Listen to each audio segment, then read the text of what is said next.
Mutia anak yang cerdas, dari SD, SMP selalu juara kelas. Yang dirasa itu pikir demam-demam biasa doang. Pada saat itu Mutia sempat berhenti pengobatan TB dan kondisinya semakin terpuruk.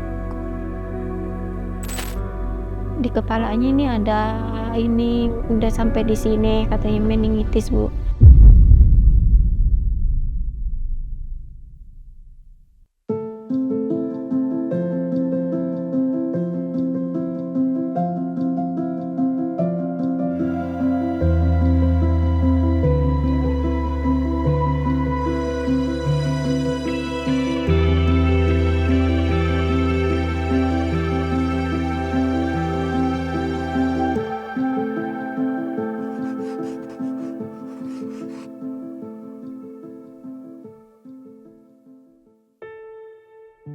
Setiap tahun, tuberkulosis mengubah hidup jutaan orang.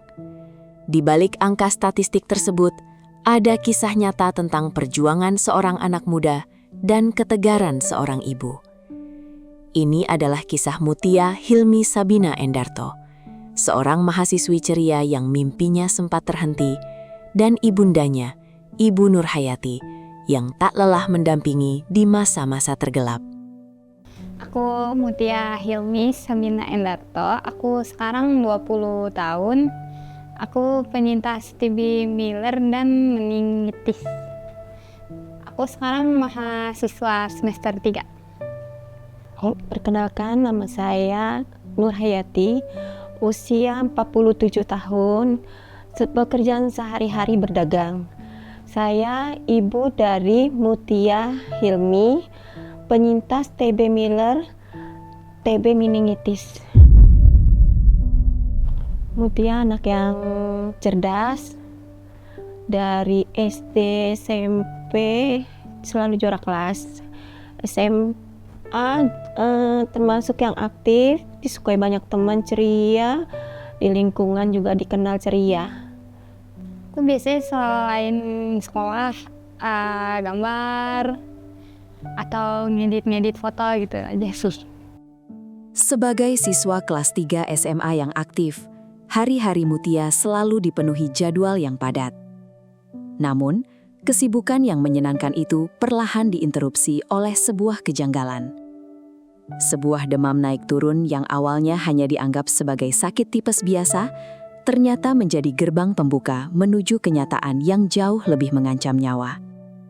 Sebenarnya sih nggak ada perubahan ya Tante, karena dari segi fisik dia termasuk kayaknya badan segar gitu. Cuma pas terakhir itu di 2003 akhir, Mutia itu sering demam, panas sampai gigil. Awalnya tuh kan aku ngomong sama teman aku, aku udah semingguan nggak nafsu makan nih gitu kan.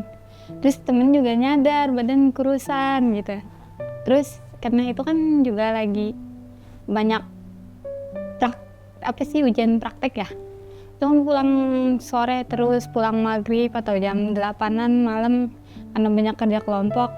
Jadi demam terus setiap hari. Terus aku kira banyak absen tuh nggak ikut kerja kelompok. Demam ya itu, jadi yang dirasa itu pikir demam-demam biasa doang. Iya, naik turun terus nanti udah minum obat sembuh. Tapi 2 hari setelahnya kadang demam lagi kalau udah kecapean gitu. Kalau waktu itu kan awalnya ke klinik dulu pas lagi udah lumayan semingguan demam terus ke klinik. Nah setelah itu juga, setelah di klinik kan dibilang udah lama demamnya, jadi di tes darah. Bilangnya gejala tipes. Udah pengobatan juga 3 hari nggak sembuh-sembuh. Pas itu hari kedua lagi UAS makan pulang ujian nih demam sakit lagi. Terus besok aku bilang, berobat lagi dong pagi gitu kan. Aku bilang ke ayah. Pas dibawa di IGD itu kan lagi demam tinggi, ditanyain lah gejalanya.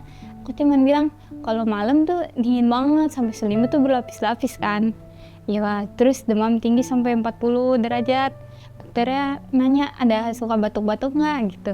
Gue bilang suka tapi nggak sering, kadang doang, dan itu gatel aja rasanya tenggorokan, terus batuknya kering banget. Udah gitu doang. Habis itu di ronsen, terus hasilnya TB setelah di hasil ronsennya keluar. Yang saya tahu kan TB cuma di paru aja ya, TB paru pada umumnya. Nggak ngerti kalau TB itu bisa sampai di kepala atau meningitis ya. Nah aku orangnya juga santai aja. Jadi pas kena diagnosis gitu, yang sedih mama, aku cuman bilang, oh TB, ya udah tinggal berobat gitu. Kan kata dokternya berobat, rajin berobat aja gitu.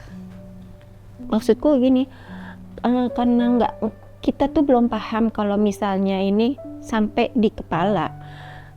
Biasanya kalau paru TB itu kan batuk, pilek, batuk gitu yang tidak sembuh-sembuh.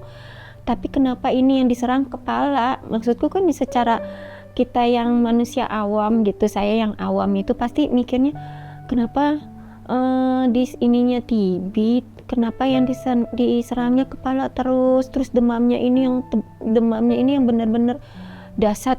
Fresh care itu tiap hari satu, kepalanya ini setiap malam ini minta dipijitin, sakit kalau udah lagi teriak sakit itu kepalanya tengkuk kepala gitu. Nah itu aku searching kenapa dia bisa gini, apa hubungannya gitu dengan TB ini gitu, kenapa dengan kepala gitu. Nah aku bilang sama abinya, takutnya ini nih yang dikhawatirkan ini nih, aku bilang gitu. Takutnya yang udah nyampe di meningitis, namanya kita yang awam cuma bisa meraba-raba begitu. Kayaknya kita butuh rumah sakit yang lebih besar deh gitu. Perjalanan melawan tuberkulosis seringkali membutuhkan proses yang dinamis. Di masa-masa awal, tubuh Mutia masih harus beradaptasi keras dengan terapi medis, yang mengharuskan dokter melakukan evaluasi penanganan yang sangat berhati-hati. Di fase transisi inilah, ujian besar datang ketika kondisi fisik Mutia tiba-tiba menurun drastis. Pada saat itu Mutia sempat berhenti pengobatan TB dan kondisinya semakin terpuruk, semakin parah karena makin berhenti. Tapi kalau dianya mah happy aja, nggak minum obat tuh malah makin seneng gitu ya. Cuma kok yang aku liatin kok malah makin nggak sembuh gitu.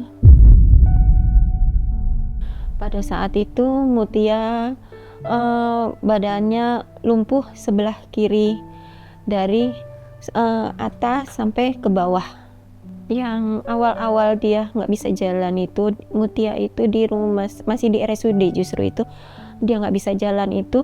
Pertama yang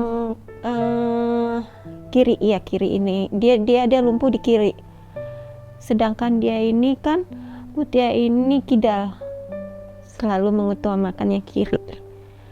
Kayak tadi yang mama jelasin kan, aku di situ kan jatuh di kamar mandi, aku nggak mikir apa-apa tuh, kepleset tadi Mi, nggak apa-apa gitu kan, aku kirain kepleset tuh. Terus tapi Umi bilang ke dokter, terus katanya ya gitu kakinya udah sebelahnya lumpuh gitu. Dia sampai akhirnya itu lumpuh total, nggak bisa bergerak sama sekali, itu yang tiduran aja gitu. Hilangnya kebebasan Mutia untuk berdiri dan berbicara dengan jelas membuat pihak keluarga tak lagi bisa menunggu. Ia segera dilarikan ke rumah sakit Persahabatan, di mana fakta terkelam akhirnya terungkap dari sebuah hasil pindaian. Waktu itu aku tahu Pak kan sudah bolak-balik di RSUD ini nggak ada hasil, terus dibawalah ke RSUP Persahabatan. Itu setelah dimasukin ke IGD isolasi, aku dapat jadwal CT scan. Berapa hari semalam kita nungguin, kadang dipanggilkan itu di Persahabatan tuh dipanggil gini,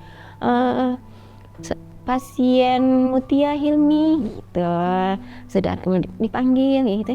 Terus udah di itu ya, di CT scan semua ya. Pas sudah di CT scan hasilnya keluar, kan saya di situ saya cuma sendiri. Hasilnya dipanggil di ruangan. Ini hasil kepalanya. Di kepalanya ini ada, ini udah sampai di sini katanya meningitis, Bu. Terus gimana pengobatannya? Aku bilang gitu.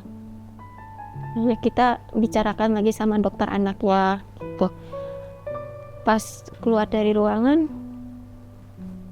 aku cuma yang butuh penguat. Semua aku teleponin orang karena aku merasa di situ sendiri. Teleponin teman-teman saya yang ada di situ, yang dekat-dekat rumah sakit gitu, yang bisa datang. Tolong dong, kenapa? Butuh pelukan, aku bilang gitu. Karena aku merasa sendiri di situ.